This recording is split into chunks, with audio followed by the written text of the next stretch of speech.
ಹೌದು, ಗುಡಿಬಂಡೆ ಎಂದರೆ ಬೆಟ್ಟ, ಗುಡಿಬಂಡೆ ಎಂದರೆ ಕೆರೆ, ಗುಡಿಬಂಡೆ ಎಂದರೆ ಪ್ರಕೃತಿಯ ಮಡಿಲು. ಇದಕ್ಕೆಲ್ಲ ಕಾರಣ ಒಂದು ಕಡೆ ಗುಡಿಬಂಡೆ ಪಟ್ಟಣಕ್ಕೆ ಹೊಂದಿಕೊಂಡಂತೆ ಇರುವ ಸುರಸದ್ಮಗಿರಿ, ವಿದ್ಯಾಗಿರಿ, ಕೂರ್ಮಗಿರಿ, ವರಾಹಗಿರಿ, ದೇನುಗಿರಿ ಇದ್ದರೆ ಮತ್ತೊಂದು ಕಡೆ ಇದೇ ಗುಡಿಬಂಡೆಗೆ ಹೊಂದಿಕೊಂಡು ಬೃಹತ್ತಾದ ಕೆರೆ ಇದೆ. ಪಂಚಗಿರಿಧಾಮ ಎಂಬ ಖ್ಯಾತಿಗೆ ಪಾತ್ರವಾಗಿರುವ ಗುಡಿಬಂಡೆ ಬಹುತೇಕ ಹಸಿರುಮಯವಾಗಿ ಪ್ರಕೃತಿ ಸೊಬಗನ್ನು ಹೊರಸೂಸಿ ಪ್ರವಾಸಿಗರಿಗೆ ನೆಚ್ಚಿನ ತಾಣವಾಗಿದೆ. ಗುಡಿಬಂಡೆ ತಾಲೂಕಿನಾದ್ಯಂತ 18 ಕಲ್ಲು ಗಣಿ ಚಾಲ್ತಿಯಲ್ಲಿವೆ.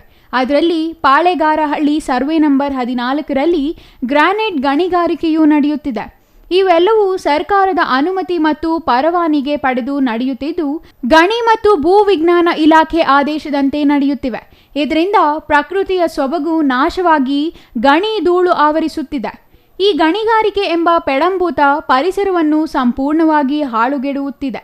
ಈ ವಿಚಾರದ ಬಗ್ಗೆ ಸ್ಥಳೀಯ ಯುವ ಮುಖಂಡ, ಹಿಂದೂಪುರ ಸಂಘಟನೆ ಹೋರಾಟಗಾರರು ಹರಿ ಮಾತನಾಡಿ, ಸತತ 6 ತಿಂಗಳಿಂದ ಹೊಸದಾಗಿ ಗಣಿಗಾರಿಕೆ ಆರಂಭಿಸಲು ಅರ್ಜಿಗಳು ಬರುತ್ತಿವೆ.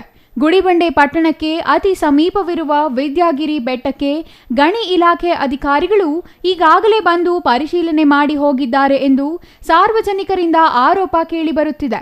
ಈಗಾಗಲೇ ತಾಲೂಕು ಮಟ್ಟದ ಅಧಿಕಾರಿಗಳಿಗೆ ಗಣಿ ಅಧಿಕಾರಿಗಳು ಹಾಗೂ ಗುತ್ತಿಗೆದಾರರು ಪತ್ರದ ಮೂಲಕ ಅಧಿಕಾರಿಗಳಿಗೆ ಅರ್ಜಿ ಸಲ್ಲಿಸುತ್ತಿರುವುದು ಆತಂಕಕಾರಿ ವಿಚಾರವಾಗಿದೆ ಎಂದು ಹೇಳಿದ್ದಾರೆ. ಈ ಅರ್ಜಿಗಳು ತಿರಸ್ಕರಿಸಲಾಗಿದೆ ಎನ್ನಲಾಗಿದೆ. ಆದರೆ ಗುಡಿಬಂಡೆ ಸಮೀಪವಿರುವ ವಿದ್ಯಾಗಿರಿ ಬೆಟ್ಟಕ್ಕೆ ಅದರದ್ದೇ ಆದ ವಿಶೇಷತೆ ಇದೆ. ಈ ಬೆಟ್ಟದ ತುದಿ ಪುರಾತನ ಕಾಲದಿಂದಲೂ ಈ ಭಾಗದ ಜನರಿಗೆ ವಿದ್ಯೆಯನ್ನು ನೀಡುವ ತಾಣ ಎಂದೇ ಗುರುತಿಸಿಕೊಂಡಿರುವ ವಿದ್ಯಾರ್ಥಿ ಬೆಟ್ಟ ಇದಾಗಿದೆ. ಈ ವಿಚಾರದ ಬಗ್ಗೆ ಸುಮಾರು 3 ತಿಂಗಳ ಹಿಂದೆಯೇ ಕರುನಾಡ ಸಾಹಿತ್ಯ ಪರಿಷತ್ ಸಭೆಯಲ್ಲಿ ಶಾಸಕ ಸುಬ್ಬಾರೆಡ್ಡಿ ಅವರ ಗಮನಕ್ಕೂ ತರಲಾಗಿದ್ದು, ವಿದ್ಯಾಗಿರಿ ಬೆಟ್ಟವನ್ನು ಎಂದಿಗೂ ಗಣಿಗಾರಿಕೆಗೆ ಅವಕಾಶ ನೀಡುವುದಿಲ್ಲ ಎಂದು ಭರವಸೆ ನೀಡಿದ್ದಾರೆ.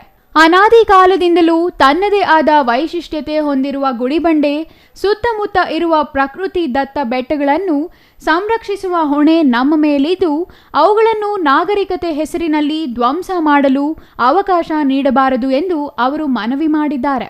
ಗಣಿಗಾರಿಕೆಗೆ ಅವಕಾಶ ನೀಡಿದ್ದೇ ಆದಲ್ಲಿ ಅದರ ವಿರುದ್ಧ ಉಗ್ರ ಹೋರಾಟ ಮಾಡುವ ಎಚ್ಚರಿಕೆಯನ್ನು ಅವರು ನೀಡಿದ್ದಾರೆ. ಏನು ಈ ಗುಡಿಬಂಡೆಯಲ್ಲಿ ಪಂಚಗಿರಿಗಳಿಗೆ ಹೆಸರುವಾಸಿಯಾದಂತಹ ಗುಡಿಬಂಡೆ, ಸುರಸದ್ಮಗಿರಿ, ವಿದ್ಯಾಗಿರಿ ಅತ್ಯಂತ ಪ್ರಾಮುಖ್ಯತೆ ಹೊಂದಿರತಕ್ಕಂತಹ ಗಿರಿಧಾಮಗಳಿವೆರಡು.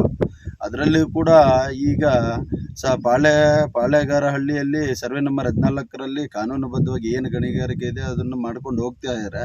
ಆದರೂ ಈ ಗುಡಿಬಂಡೆಯಲ್ಲಿ ಸಮೀಪವಾಗಿರ್ತಕ್ಕಂತಹ 500 ಮೀಟ್ರು 1 ಕಿಲೋಮೀಟರ್ ಅಂತರದಲ್ಲಿರುವಂತಹ ವಿದ್ಯಾಗಿರಿ ಬೆಟ್ಟದಲ್ಲಿ ಈಗಾಗಲೇ ತಾಲೂಕು ಗಣಿಗಾರಿಕೆಯವರು ಹಾಗೂ ಗುತ್ತಿಗೆದಾರರು ಪರಿಶೀಲನೆ ಮಾಡಿ ಪ್ರತಿಯೊಂದು ಕೂಡ ಆ ಸ್ಥಳ ಪರಿಶೀಲನೆ ಮಾಡಲಿಕ್ಕೆ ಬರ್ತಾ ಇದ್ದಾರೆ. ಹಾಗೂ ಈ ಜಾಗದಲ್ಲಿ ವಾಸ ಮಾಡ್ತಕ್ಕಂತಹ ಏನು ನಮ್ಮ SC/ST ಜನಾಂಗಗಳಿದ್ದಾರೆ, ಆ ಜನಾಂಗಕ್ಕೆ ಈ ಕಡೆ ತುಂಬ ತೊಂದರೆ ಆಗುತ್ತೆ. ಆ ಗಣಿಗಾರಿಕೆಯಿಂದ ಸಾಕಷ್ಟು ಬಾರಿ ಜನರಿಂದ ಕೂಡ ಆರೋಪ ಕೇಳಿ ಬರ್ತಾ ಇದೆ. ಈ ಸಂಬಂಧಪಟ್ಟ ವಿಚಾರವಾಗಿ ಆಲ್ರೆಡಿ ನಮ್ಮ ತಹಸೀಲ್ದಾರ್ ಅವರ ಗಮನಕ್ಕೂ ತಂದಿರುತ್ತೇವೆ. ಆದರೂ ಕೂಡ ಅವರು ಏನು ಕಾನೂನುಬದ್ಧವಾಗಿ ಏನಾಗುತ್ತೋ ಅದನ್ನು ಮಾಡಲಿಕ್ಕೆ ನಾವು ಹೊರಡ್ತೀವಿ ಅಂತ ಕೂಡ ಹೇಳಿದ್ದಾರೆ ಅವರು. ಆದ್ದರಿಂದ ತಾಲೂಕು ಗಣಿಗಾರಿಕೆಯವರಾಗಿರಲಿ, ಗುತ್ತಿಗೆದಾರರಾಗಿರಲಿ, ದಯವಿಟ್ಟು ಜಿಲ್ಲಾಡಳಿತವರಾಗಿರಲಿ, ನೀವು ಕ್ರಮ ತಗೊಂಡು ದಯವಿಟ್ಟು ಈ ಕಲ್ಲು ಗಣಿಗಾರಿಕೆಯನ್ನು, ಈ ವಿದ್ಯಾಗಿರಿ ಬೆಟ್ಟದ ಹತ್ರ ಕಲ್ಲು ಗಣಿಗಾರಿಕೆಯನ್ನು ನಿಲ್ಲಿಸಿ ಅದನ್ನು ನಮಗೆ ಈ ಪಂಚಗಿರಿ ಧಾಮಗಳಲ್ಲಿ ಉಳಿಸ್ಕೊಡ್ಲಿಕ್ಕೆ ನಿಮ್ಮ ಪ್ರಯತ್ನ ಜಾಸ್ತಿ ಇದೆ. ಹಾಗಾಗಿ ದಯವಿಟ್ಟು ಜಿಲ್ಲಾಧಿಕಾರಿಗಳು ಇದರ ಬಗ್ಗೆ ಗಮನ ವಹಿಸಿ. Satish Babu, CTV news, Gudibande.